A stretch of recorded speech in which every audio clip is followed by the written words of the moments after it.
கேட்டுக்கொண்டிருப்பது அழகப்பா பல்கலை சமுதாய வானொலி. இது காரைக்குடியின் முதல் வானொலி.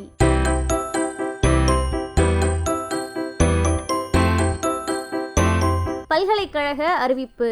அழகப்பா பல்கலைக்கழக வேலைவாய்ப்பு குழுமமும் TCS நிறுவனமும் இணைந்து MBA மாணவர்களுக்கான சிறப்பு நேர்காணல் ஏற்பாடு செய்துள்ளது.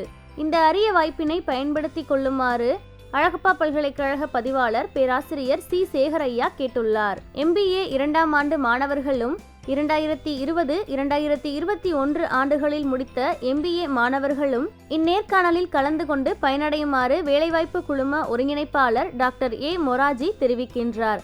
பங்கேற்க விருப்பமுள்ள மாணவர்கள் அனைவரும் registration link http://forms.google8z/cvz x5qq/w5b p8 என்ற ஆன்லைன் லிங்க் மூலமாக பதிவு செய்த பிறகு TCS நிறுவனத்தின் அப்ளிகேஷன் லிங்க் http://on.tcs.com/2Q8I_S_C என்ற இணைப்பில் விண்ணப்பிக்கும்படி துணை ஒருங்கிணைப்பாளர் டாக்டர் S. கோபால்சாமி தெரிவிக்கின்றார்.